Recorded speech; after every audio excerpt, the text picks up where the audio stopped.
A JFM MTV nasce com um propósito muito claro: levar informação de qualidade, dar voz a especialistas e, acima de tudo, transformar realidades através do conhecimento. E começamos com um tema que toca o mais profundo da existência humana, a doação de órgãos. Quantas vidas poderiam ser salvas se mais pessoas dissessem sim? Quantas histórias poderiam continuar sendo escritas? E hoje temos um anúncio que marca um novo tempo para a nossa região. Um novo capítulo para a saúde do sudoeste da Bahia começa agora. Para esse momento, recebemos uma convidada que é referência, que vive essa missão todos os dias, a doutora Ednei Matos, médica ginecologista e obstetra e coordenadora da OPO Sudoeste. E comigo nessa conversa, os estudantes de jornalismo da Universidade Sudoeste da Bahia, Tainá Oliveira e Iago Santos. Prepare-se para entender, se emocionar e, principalmente, refletir. Porque hoje você pode descobrir que salvar uma vida está mais perto do que imagina. Doutora Ednei, muito obrigado por ter aceito o nosso convite, minha querida. Seja muito bem-vinda. Eu que agradeço essa honra de estar aqui com você, nessa inauguração dessa TV, que já é um sucesso. Pois é, vamos lá, né? Tem muita coisa para a gente falar. Por que falar de doação de órgãos, doutora, ainda é tão urgente no Brasil? Pois é, né? Porque a gente considera ainda como um tema muito novo. Muitas pessoas ainda desconhecem. Então, é um tema que não se debate na sociedade, não se debate em casa sobre doação. A gente só vê falando quando você tem algum amigo muito próximo, um parente que precisa de um órgão e que está com aquele sofrimento, ou alguém que morreu numa fila à espera de um órgão. Quando você vê que tem muitos casos aí que poderiam salvar a vida por um simples sim, por um simples ato de amor, e às vezes não acontece, não é porque a pessoa é ruim ou não quis, é por um desconhecimento total da causa. Então, por isso a gente vem divulgando. Aqui em Conquista a gente começou a trabalhar isso em 2007. Então, é uma coisa muito nova ainda para a população. Tanto que a gente trabalha aqui, Conquista é referência no interior do estado, na doação e transplante. E muita gente nem sabe que aqui tem. Então, para você ver como é um assunto muito novo, que por mais que a gente tente divulgar ainda tem esse desconhecimento. Então, a gente quer... Então, toda essa ajuda que você faz é muito importante para a gente divulgar isso, para estender esse conhecimento e falar sobre esse tema tão importante. Qual é a realidade atual da doação de órgãos aqui na região, doutora Ednei? Apesar de a gente ter uma negativa, a gente tem uma negativa ainda de 60%. É alta. Mesmo assim, a gente ainda consegue ter um número grande em relação a muitas cidades. Então, mais de 60% das pessoas negam essa doação por desconhecimento mesmo. Então, a gente vem melhorando com essa questão dos estudos. A gente tinha problema até com os profissionais da área de saúde, para você ver. Então, isso a gente vem melhorando. Então, a gente já vem sendo referência em relação à doação. Isso facilita. Então, vem diminuindo. Você vê que Conquista já chegou uma época aqui que a gente transplanta córnea aqui há muitos anos, que zerou a fila de córnea, de tanto de transplante que teve aqui, de doação da própria região e transplantando. A gente não zera totalmente, porque sempre tem casos novos entrando. Então, você vai zerando aqui, então, esse zero, a gente faz assim, os que tinha a gente conseguiu transplantar, mas tem novos pacientes sempre entrando na fila por várias doenças que ocorrem, que está aí. Então, essa importância do Sudoeste hoje é muito grande em relação ao Estado. E uma coisa nova que a gente tem que fazer, que está acontecendo, é a regionalização do transplante, que está acontecendo hoje em Vitória da Conquista. Então, a partir agora de abril, a gente já tem isso. O que é a regionalização? Os órgãos ficarão aqui. Ou seja, a coordenação ainda é nacional. Então, o nacional que coordena para onde vai. Sim. Mas com essa regionalização, a gente vai começar a estar formando assim, os grupos daqui da região, que precisa. Então, esses órgãos que são captados aqui, tendo aqueles pacientes que eles são compatíveis com aqueles órgãos, esses órgãos ficarão aqui. Então, eles têm preferência, né? Teriam preferências, sendo compatíveis, eles são preferenciais esses daqui. Entendi. Então, isso já vai facilitar, porque também uma coisa que a gente tinha uma negativa grande também seria a demora. Porque algumas pessoas acham assim, eu doei o órgão, e é tipo assim, doei, vai captar ali naquela hora, captou e já liberou o corpo. Não é assim. À medida que a família doa o órgão, ele doou, então a gente vai fazer os exames de sangue, vai encaminhar para ver quem é o primeiro da fila que é compatível com aquele doador, vai ver se aquele primeiro da fila, a gente é um país, um estado muito grande, se aquele primeiro da fila que é compatível, tipo sanguíneo, procurar, se ele está vivo, que ainda tem isso, às vezes a fila se está atualizada, se ele quer receber, se ele tem uma condição de saúde, se ele pode receber aquele órgão, se ele não está com alguma infecção, com algum problema que contraindique, se ele tiver, vai ver o segundo. A gente tem que contactar as equipes e os exames de sangue a gente só pode fazer depois que a família doa. Porque a gente não pode fazer nada disso antes, só depois que a família assinou os documentos que a gente vai doar. Então, existe uma logística muito grande.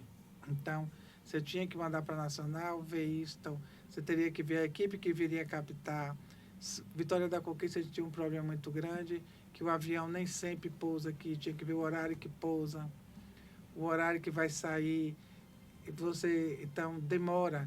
A gente tem que saber na hora que chega o avião, se não está tendo nenhum problema na BR, que agora o aeroporto está mais longe, que se tiver algum acidente, a ambulância, os médicos não passam, na hora que volta, os órgãos não vai conseguir passar para chegar no aeroporto, para transportar. Se tiver algum acidente, eu vou ter que conseguir uma moto ou uma ambulância para passar. Então, é uma logística muito grande. Não é uma coisa tão simples. Aqui para o aeroporto. Quando chegar em Salvador, eu tenho que saber a mesma coisa. Se não tem nenhum trânsito engarrafado na paralela que interrompa isso aí. Então, existe uma logística. Verdade. Não é uma coisa assim que o pessoal acha assim, doei, tirou e resolveu, botou no gelo, nas vasilhas e pronto. Não é assim. É a logística de trânsito, de quem vai captar, de quem vai transplantar, fazer os exames do receptor. Então, às vezes, as pessoas não querem esperar isso. Porque na hora que eu tiro um fígado, um coração, um pulmão, eu tenho muito pouco tempo, a questão de 4 horas, gente, para transplantar, retirar e transplantar. Então, quanto menos tempo eu fizer isso, é melhor. Então, às vezes tem gente que diz, não, vai ficar aí, eu só posso fazer isso amanhã. Porque eu tenho que esperar esses exames. Os exames você sabe, né? Os exames para fazer o transplante são vários exames que você faz. Muito, é. Muito. Então, às vezes as pessoas não queriam fazer essa espera. E, às vezes, o avião chegava aqui e não pousava.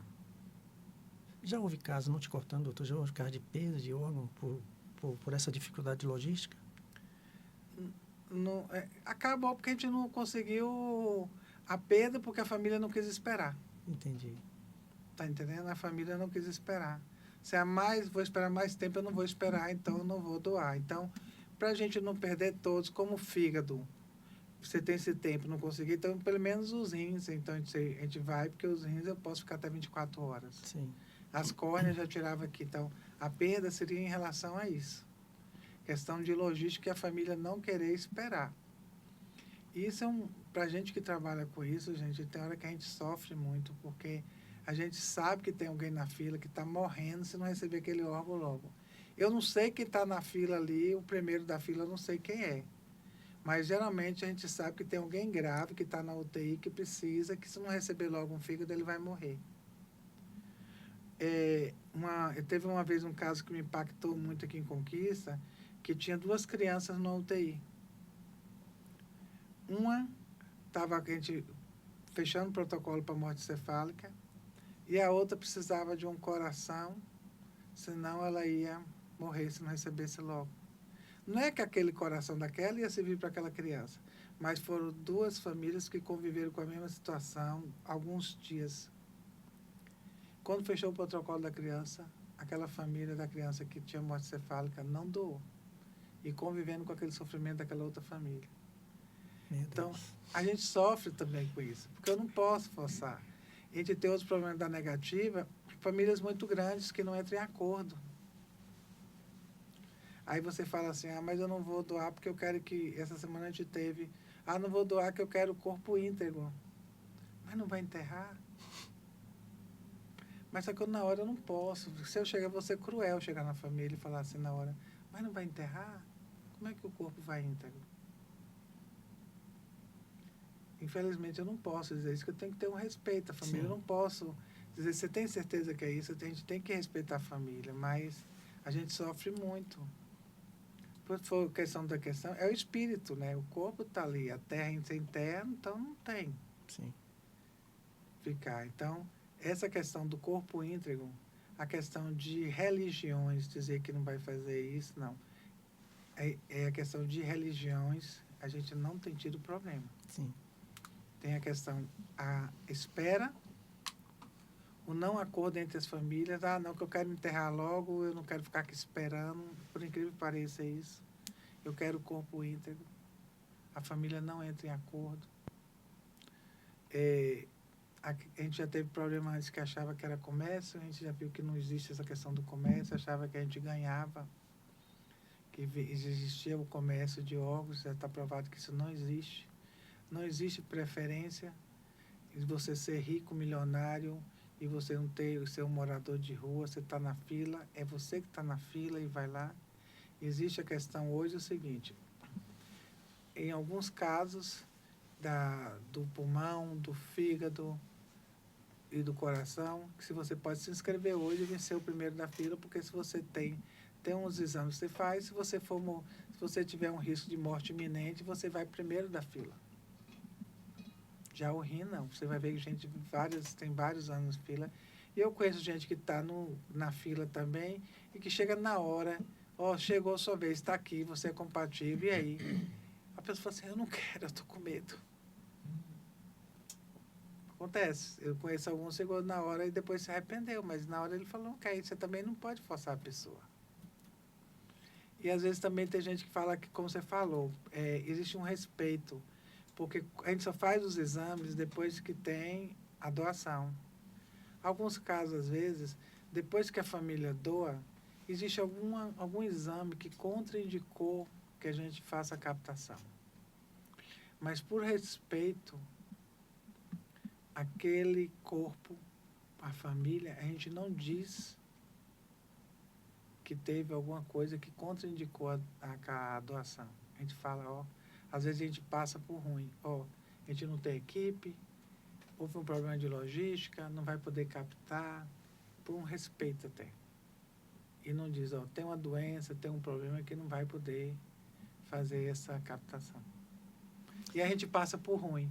A gente prefere passar por ruim do que expor.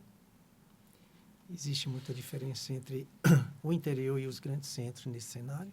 Não existe. Não existe. Inclusive, em alguns centros de Salvador, a gente está melhor do que lá. Né? Bem melhor em relação a isso. Mas é um trabalhozinho que você vem fazendo, como eu te falei, a gente está melhorando muito. Aquele trabalhinho de formiguinha, né? De formiguinha, fazendo isso. Então, você vê quando você tem uma pessoa que está na mídia, um famoso, que acontece isso, aí aumenta. Naquela época de Faustão, que o pessoal que teve isso, aumentaram muitas doações. Depois apareceu um menino também que saiu na mídia, aí, uma criança que recebeu um órgão, que o pai doou e tudo também. E interessante é que a gente nós mesmos somos da equipe, eu não sei para quem foi aqueles órgãos. Sim. Eu não sei. O que acontece na mídia, às vezes, como teve Faustão, que Sim, foi o que aconteceu. Faustão.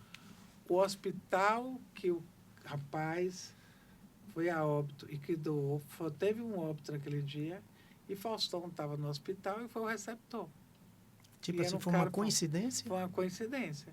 Então, a família sabia, é muita coincidência. Quem morreu teve um óbito e uma doação, e aí foram lá, foram eles. Não que você comunicasse a central de doação, porque isso não fala, até para poder não ter cobrança, ter questão de interesses. Porque foi muito falado isso na questão de, por ele ter visibilidade, ser um cara rico, né, da mídia e tudo, e ele ter tido acesso aos órgãos e muita gente na fila, né? Então teve uma má informação, Má informação. não é? Que Ele complicou muito. ele complicou, né? Ele já era um paciente complicado. Ele era um paciente obeso, que já tinha operado e estava na UTI, como eu lhe falei. Existem os exames, principalmente para fígado, coração e tudo, que complica muito. Se o paciente não for receber o órgão, ele morre. Então, ele complicou e ele tem um sangue raro. E o rapaz que faleceu foi um sangue raro também. Então, nossa, então foi muita coincidência. Foi muita coincidência e sorte. Então, e só descobriram quem foi o doador por causa disso. Já sabia, já a família estava lá, conversou e tinha a mídia lá e descobriu por isso. Porque a central mesmo não informa, essa informação não existe. Não tem como. Até profissionais de saúde, às vezes, que eles recebem, não sabem. Eu não sei, eu coordeno o serviço aqui, eu não sei para quem foi o órgão. Não sei quem são os receptores. Então, essa foi uma coisa de mídia. Então, foi a questão da gravidade. E aí, depois que você, por exemplo, eu sou um receptor de órgãos, eu já recebi um coração, um fígado, um pulmão, caso eu receba, e se eu tiver necessidade de receber um outro órgão, eu vou para a fila para frente. Porque eu já recebi um. Porque senão eu vou a óbito. Então, assim, ele é um paciente muito grave, Falcão. Faustão. Falcão que Faustão é muito grave. Então, isso não teve nada a ver com dinheiro. Até porque 99% dos transplantes é SUS. O que pode acontecer é a cirurgia do transplante acontecer em um hospital particular, por equipe, isso aí pode acontecer. Mas não existe nenhum pagamento por órgão, não recebe nada. Só a cirurgia. O órgão não recebe pagamento. A Márcia está falando aqui lá de São Paulo. Doutora, sexta-feira fui fazer um novo RG e lá está documentado que sou doador e também assinei um termo. Ainda assim, meu filho pode contestar? Pode. Pode? Pode. Não é válido esse documento que ela chega lá? O que é o válido hoje? Você assina o documento e hoje tem também na internet que você preenche um documento que fica lá informado que você é doador. Mas depois que você morre, é o parente de primeiro grau que resolve. Entendi. Você tem que assinar um termo de doação. Então, um parente de primeiro grau, maior de idade, que vai assinar esse termo autorizando a doação. Quando já tem alguma coisa assim que a pessoa diz que ele é doador, facilita. Porque às vezes uma das causas negativas é isso. Mas ele nunca falou que era doador em vida, mas ninguém fala de morte. Nós brasileiros, a gente não tem que falar não gosta, sobre doação, sobre herança. Quando você fala assim, eu já vi fala de pessoas que dizem assim, quando eu morrer pode doar meus órgãos todos. Já vem você com essa conversa. Isso não é essa conversa para a gente ter aqui. Você falar de morte não é um tema que fala de família. Você vê que até na nossa falar sobre herança e tudo, ninguém faz isso, coisa que fora do Brasil todo mundo fala, já determina a herança de tudo para ter, o que vai fazer quando morrer, como é que vai ser, e a gente não fala de morte. Mas essa questão do documento facilita, porque uma das negativas é isso. Ele nunca falou de doação. Mas depois de morto, quem tem que ter uma pessoa para assinar o documento para doação. E é um parente de primeiro grau de maior. Então, mesmo que tenha esse documento, se o filho disser que não vai doar, não doa. Então avisa aí, viu, seu filho, Márcio, que é para assinar, viu, para você doar seus órgãos aí, né? Já deixa ele alerta sobre isso. Um grande abraço aqui para meu amigo Richard, lá dos Estados Unidos, está lá ouvindo a gente também. Sobre a regionalização, doutora, o que muda na prática com a regionalização dos transplantes aqui na região? Essa facilidade. Porque a gente tem uma equipe que vai captar aqui, que está na cidade. Então, a gente não depende mais de vir de Salvador para captar. Vai captar aqui e vai transplantar aqui.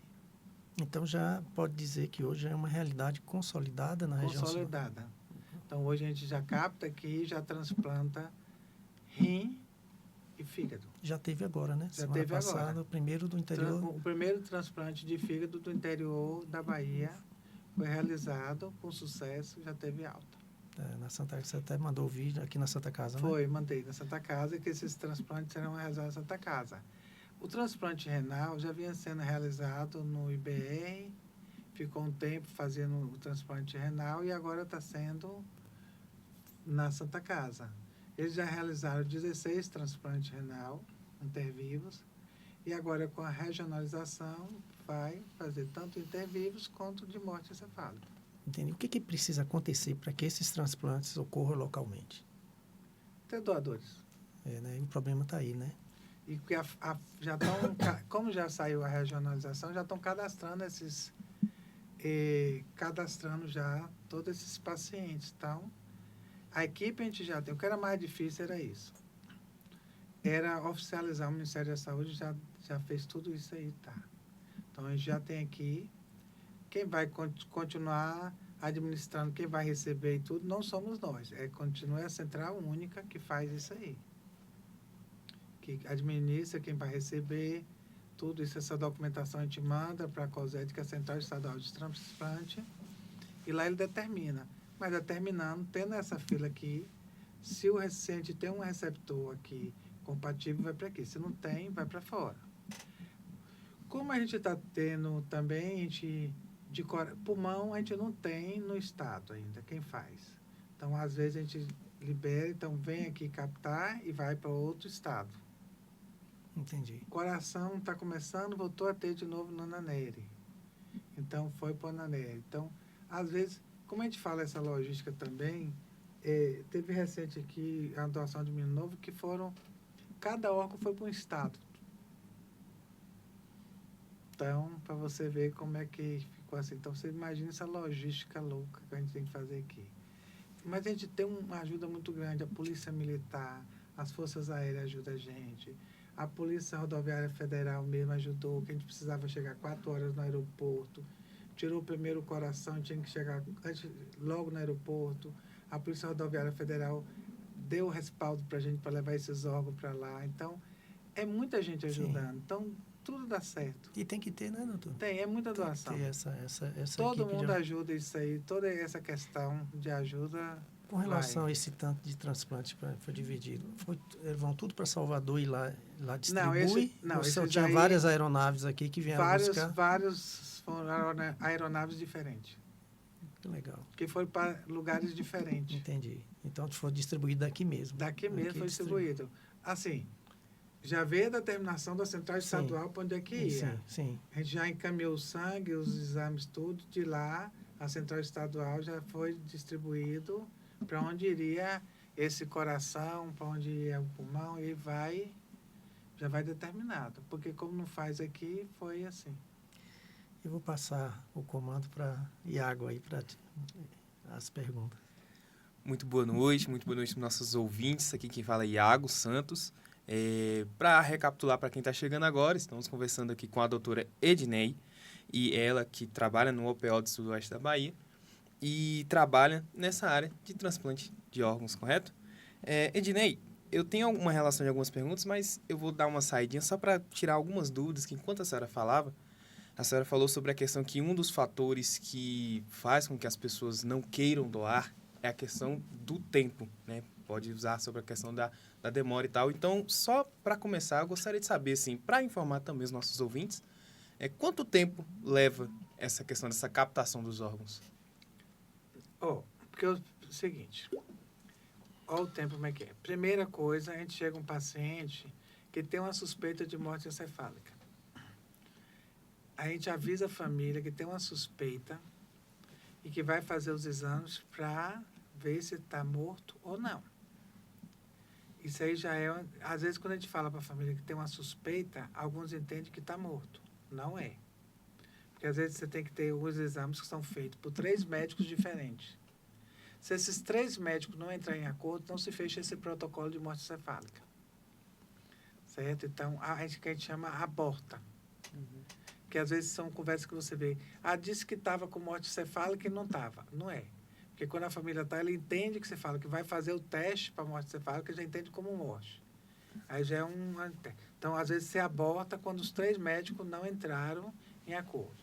Segundo, se ela está usando alguma droga que deprime o sistema nervoso central, você tem um tempo. Se você puder tirar aquela droga, você tira. Se não puder, também não tira nunca. Porque você, até que prove o contrário, ele está vivo. Aí, quando você pode tirar aquela droga, você tira, depois de um certo tempo, faz o exame de novo. Se os exames todos derem positivo para morte encefálica, concordando os 3 médicos, aí você fecha o diagnóstico. Se em todos esses exames, se um der duvidoso, aborta o protocolo. Certo? Então, isso aí aborta. Então, você pode fazer, às vezes, de um exame para o outro, levar 1 hora. Então, 1 hora hoje no adulto. Então, quando você faz isso, aí você espera a família, você comunica a família que faz isso aí, deixa ela lá e pergunta eles se eles, nessa hora, nós que aparecemos. Até então, eu não apareço aí. Eu só vou acompanhando esses pacientes que são suspeitos, como é que está, se tem alguma doença de inicialmente, alguma patologia, se é de algum câncer, não sei o quê, se tem alguma contraindicação naquele momento para aquilo. Porque até que prove o contrário, independente de doação ou não, a gente tem que fazer o diagnóstico morte encefálica, porque a gente tem que dizer para aquela família se aquele ente querido está vivo ou não. Aí, fazendo isso, quando o médico assistente confirma o diagnóstico de morte encefálica, se é um provável paciente que possa ser um doador, a gente vai à entrevista. Quando a gente entrevista a família, se eles optam, eles assinando o documento, doando tudo, a gente vai fazer esses exames. Aí sim, a gente vai colher os exames, fazer os exames para avaliar algumas doenças, se tem ou não, algumas doenças infecciosas, se tem alguma infecção que contraindique tudo, e a gente vai avaliar se ele pode ser doador ou não. Avaliando isso, não tendo nada, a gente vai colher os exames. E esses exames só podem ir para Salvador. Então, a depender do horário, não pode ser feito aqui. Não é porque Conquista não faça. É porque tem alguns exames que a gente só faz na central, lá. E também tem que fazer os sangues de compatibilidade com o primeiro da fila, que é o mesmo tipo sanguíneo. Primeiro, mesmo biotipo. Porque, por exemplo, eu não posso botar um rim de uma criança no adulto ou um rim de um adulto numa criança. Então, se é uma criança, eu tenho que ver quem é a primeira criança que está na fila que é compatível com aquilo. E o tipo sanguíneo. Então, vai fazer esses exames para ver quem é o primeiro da fila do tipo sanguíneo que é compatível. E tem outra coisa, que eu te falei, a Bahia é grande. Se esse indivíduo, que é o primeiro da fila, digamos que ele está registrado em Salvador, e ele não mora em Salvador, eu tenho que localizá-lo e mandar para Salvador e ver se os exames dele estão em dia. Então, olha a logística. Não é porque ele não está lá, eu não vou simplesmente descartá-lo e pegar o próximo. Eu tenho que achar. E tenho que mandar buscá-lo. Onde ele está. Se às vezes tem lugar que está mais de 400 quilômetros da Bahia, de Salvador. Ou de um centro transplantador.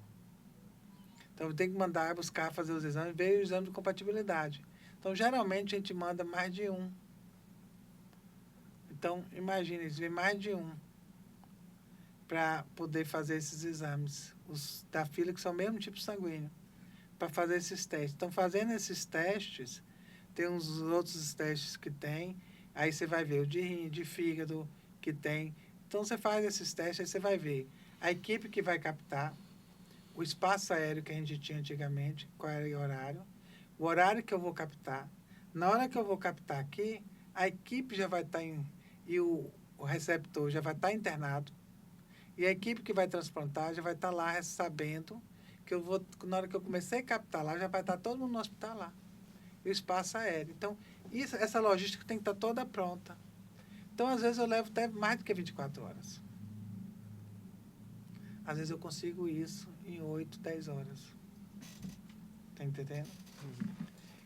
E agora, com essa regionalização aqui, posso conseguir no mesmo dia. Sim.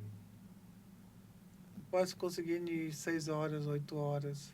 Mas depende também do horário que a família doou, que fechou esse protocolo, e o horário que eu tenho que fazer isso, porque tem que fazer tudo direitinho. Tem que estar os exames tudo direitinho, e o paciente está lá no local para fazer.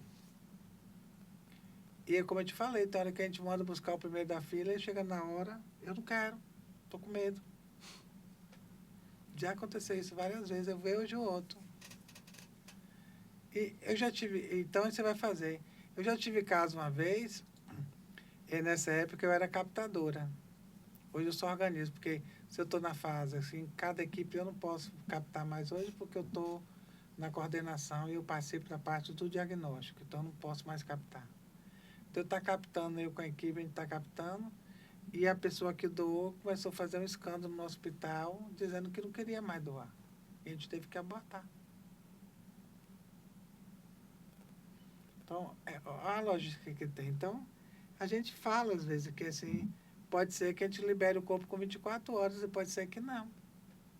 Ainda tem outro problema. Se foi morte violenta, que acontece muito, vai para o ML.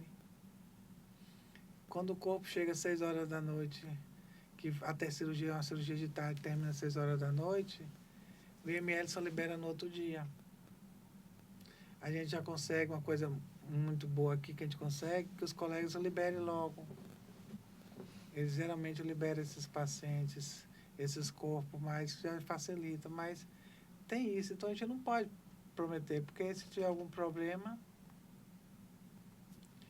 aí isso é uma demanda, mas é a nossa realidade. Exato. Alguns têm problema e esperam, mas outros dizem, não quero esperar. E às vezes tem gente, e outra coisa que acontece muito, às vezes tem gente que nega, depois volta lá arrependido. Volta, procura pra gente para pedir desculpa que eles se arrependeram porque não doaram. Oh, meu Deus. E às vezes, e sem contar, nossa equipe já foi agredida. Eita. Porque estava lá o diagnóstico de morte encefálica, mas você chega na UTI, está lá respirando, coradinho, e dizendo que a gente queria matar, que estava vivo. Oh, Deus. E que a gente não tinha alma, que a gente não tinha coração, tudo isso. Situações assim que a gente acaba encontrando a senhora acaba encontrando na sua profissão, né, que faz com que entre em risco assim essa questão da afinidade que a gente tem com a profissão, né, que a gente olha esses tipos de risco que acaba ocorrendo, que a gente nem é a última coisa que a gente espera, né, tipo que haja um familiar de um paciente venha agredir o profissional, né? Bem. E continuando aqui as perguntas, doutora Edné, dentre, a senhora também comentou alguns fatores que são essenciais para que seja feita o transplante, correto? Além da compatibilidade, quais são os outros fatores que são decisivos para que haja um transplante de órgãos?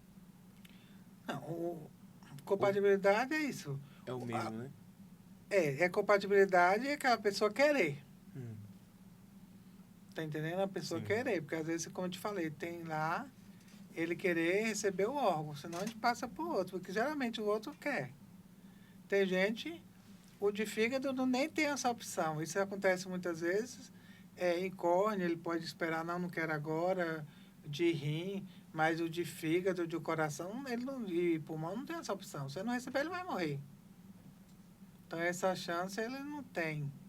Tá entendendo? Então, e as equipes querem, que a equipe, a gente, médico, você trabalha, ninguém trabalha que é morte, a gente quer salvar.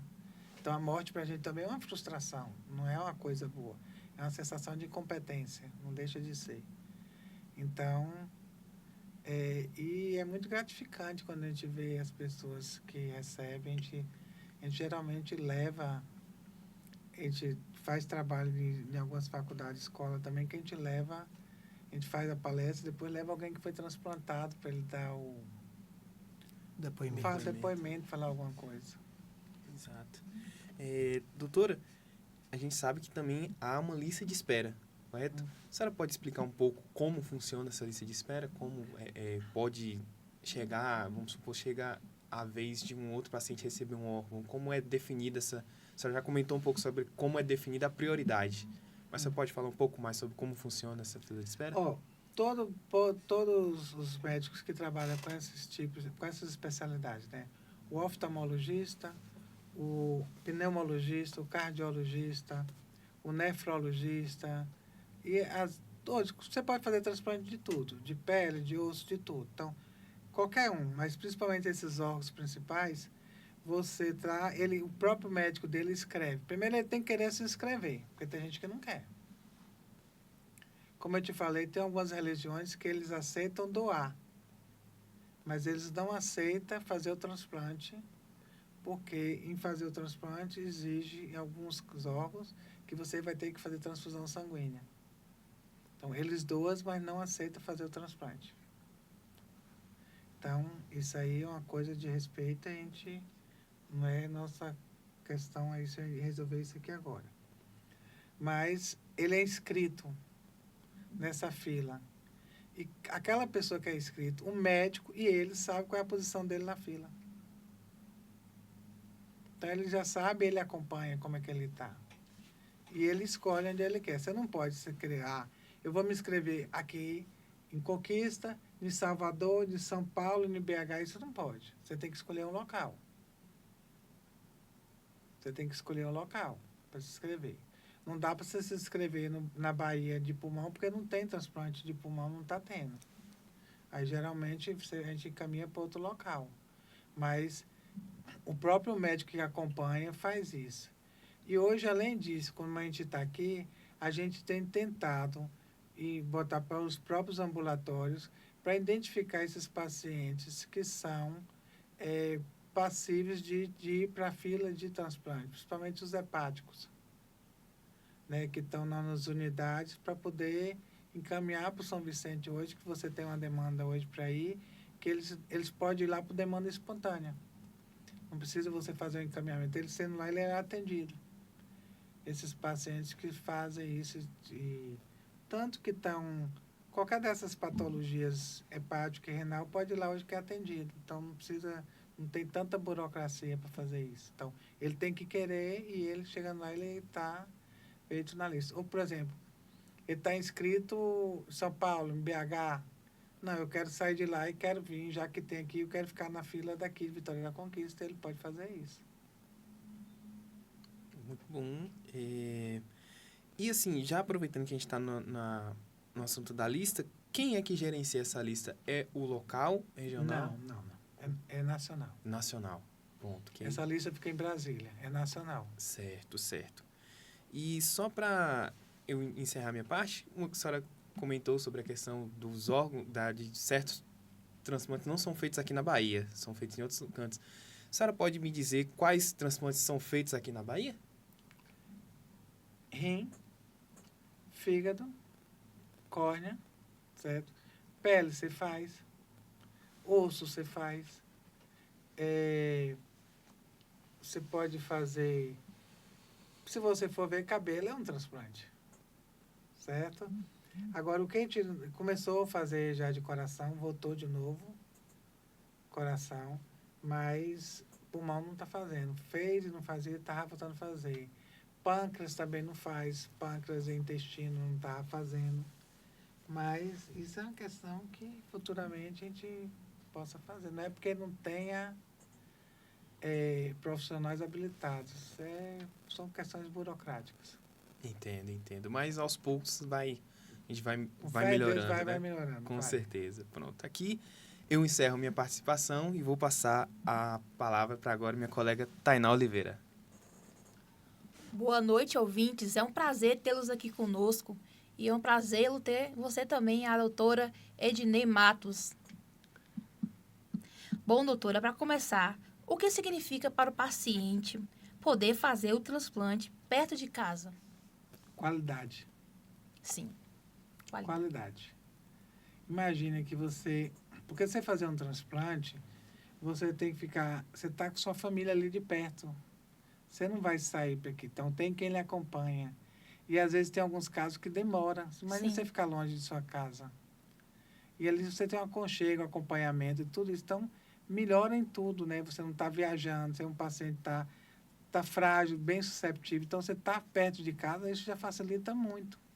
Às vezes, esse paciente fica no hotel, fica numa casa de acolhimento.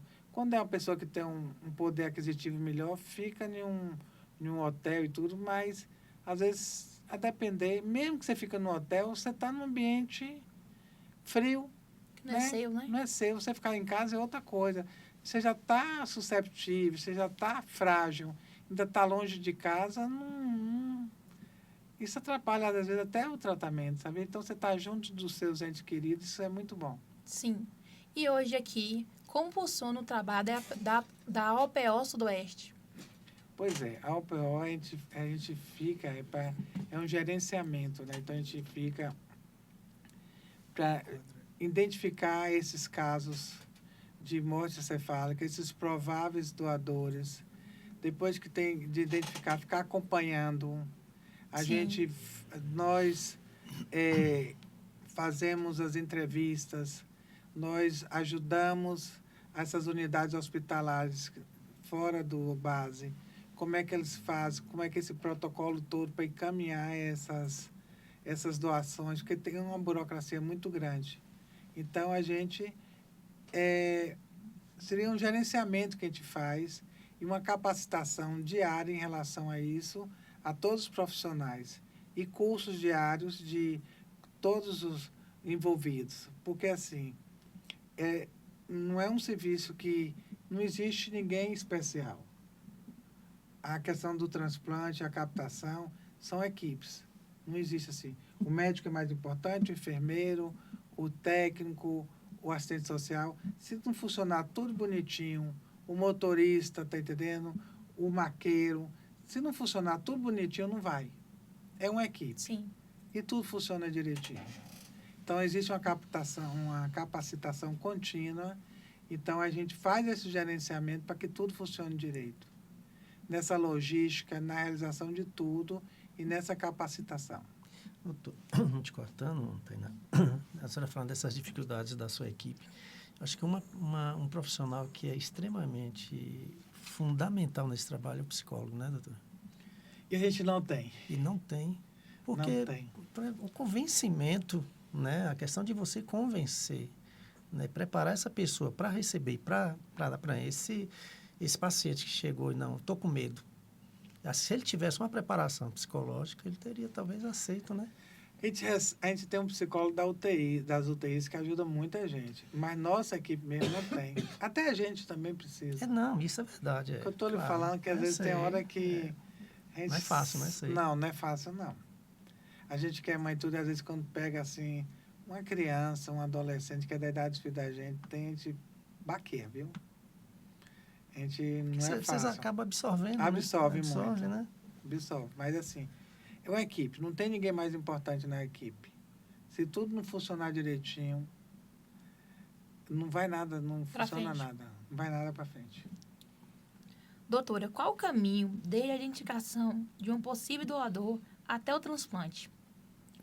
É isso. A OPA, a função é essa, é identificar. A gente faz uma busca ativa. A gente está todos os dias nas UTIs, nas unidades de emergências, identificando se existe algum provável caso de morte encefálica. Por que acontece? Essas unidades, tem um grupo lá que às vezes eles avisam a gente, mas tem hora que está tão turbulento que eles não têm tempo de avisar a gente. Avisar isso. Então, a gente faz essa busca ativa para identificar isso. Então, a gente já identifica, já vê lá aquele provável que tem, vai fazer algum exame, para a gente ver os exames que tem, porque tem exames, às vezes, que não são necessários para a patologia dele, mas se for vir para ser um doador, a gente precisa. Então, a gente vê, acompanha como é que está o estado de saúde dele, os exames, a gente vai acompanhando do dia a dia, tudo aquilo ali a gente vai acompanhando. Sim.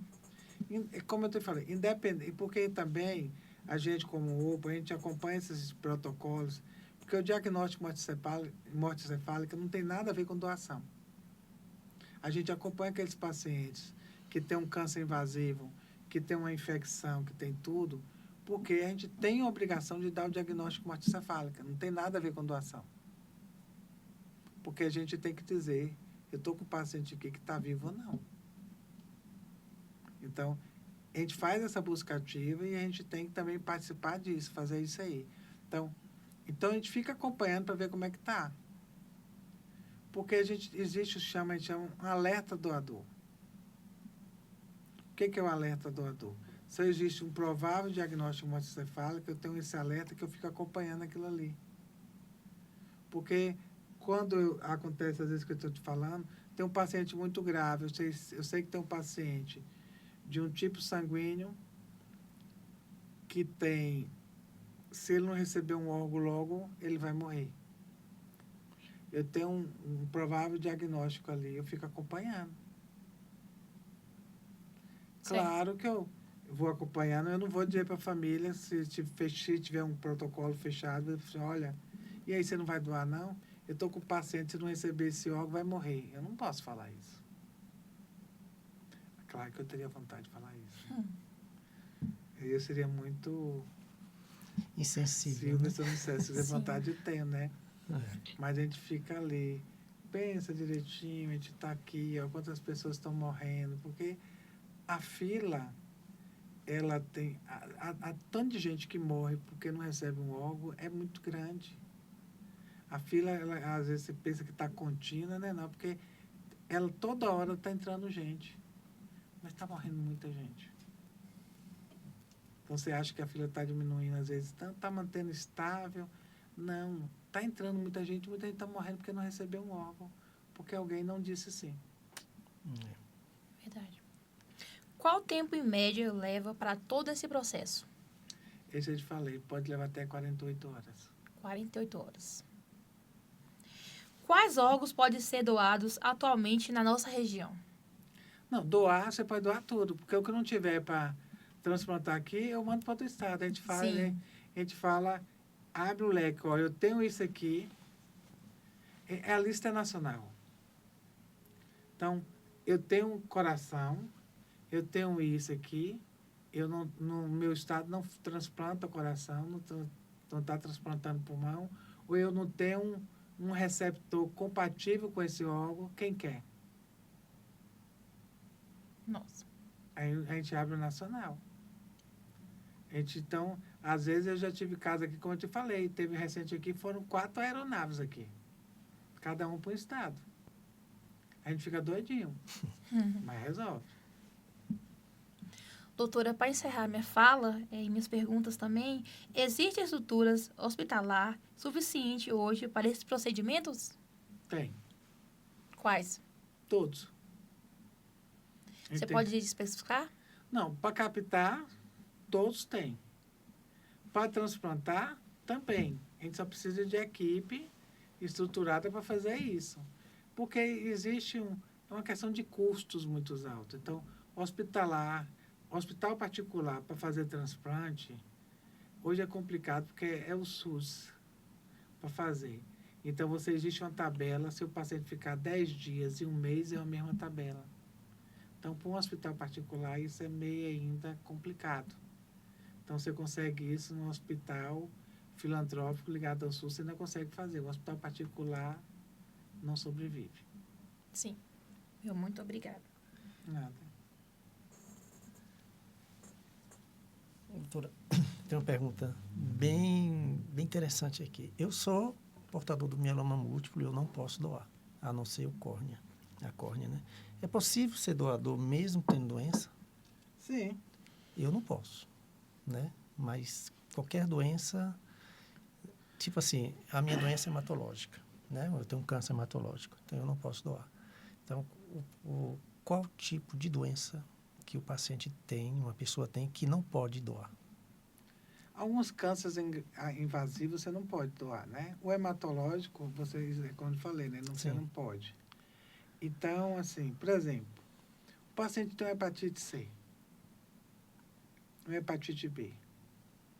Eu estou com um paciente que tem uma hepatite C.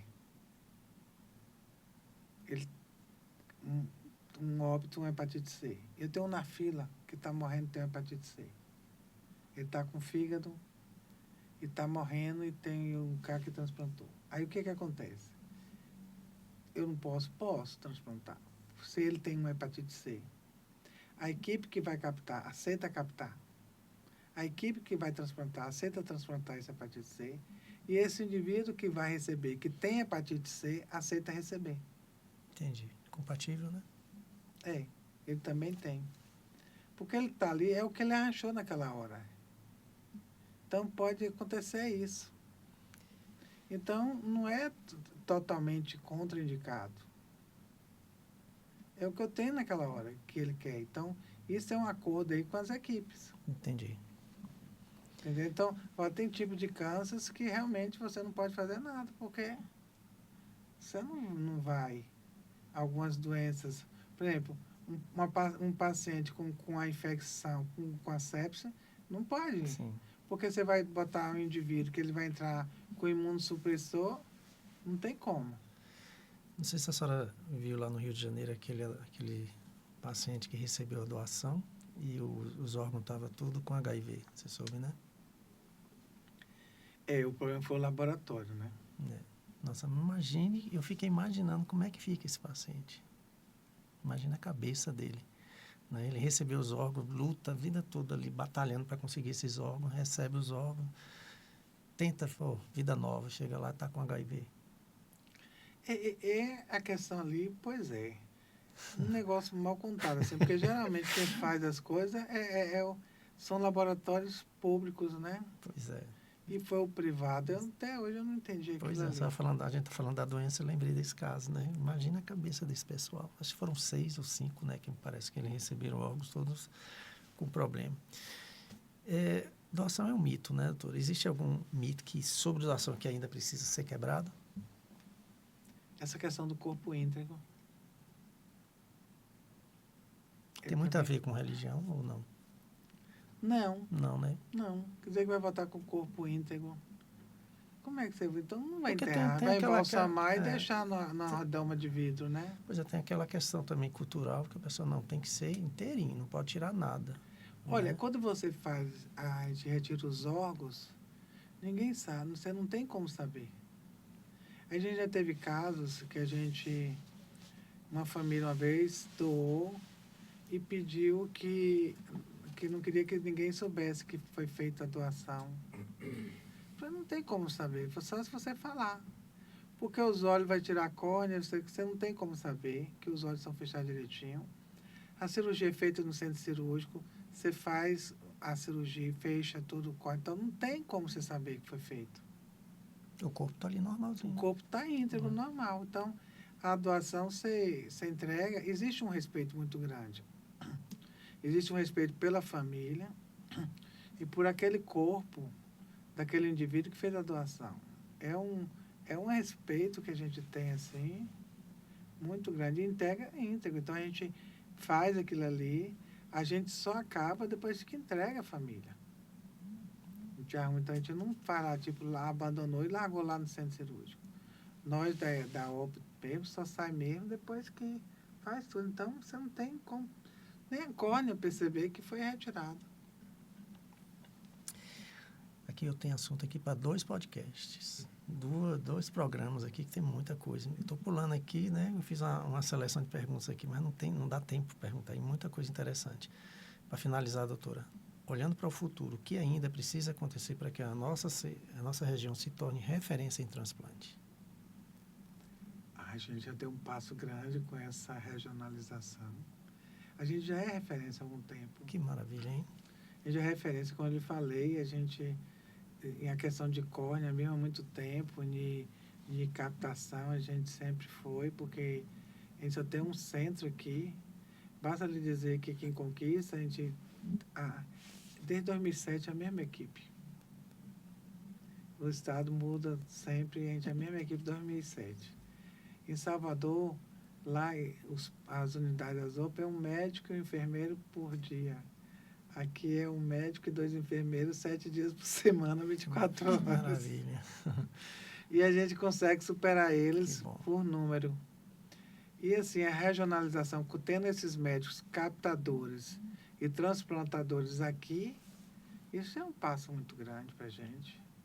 E de acordo com a demanda aí fomentando, eles têm interesse de ampliar a equipe. Então, vai fazendo aqui. Então, isso é um passo muito grande para a gente. Você pega aqui essa região, quantos municípios são que dependem daqui de Conquista? Tem Guanambi, né? Brumado, vem tudo para cá? Com a regionalização vai vir tudo para cá, tudo né? Para cá, né? É. Pois é. Então, hoje mais do que informação, nós recebemos um chamado à consciência, um chamado à empatia, um chamado à vida. A regionalização dos transplantes não é apenas um avanço na saúde.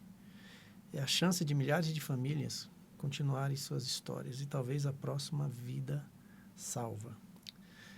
Possa depender de uma decisão sua, né? Depende muito de você. Converse com sua família, declare sua vontade, seja um doador, porque doar órgãos é doar vida. Eu quero de coração agradecer a sua presença aqui. A senhora já é nossa parceira mesmo, tem um carinho, um respeito, uma admiração pelo seu trabalho, né? Que, não lembrando que depois ela vem contar as histórias aqui do que ela entra aí pelas Amazonas da vida, aí entra nesses navios aí, sai por essas ribeirinhas atendendo muita gente carente.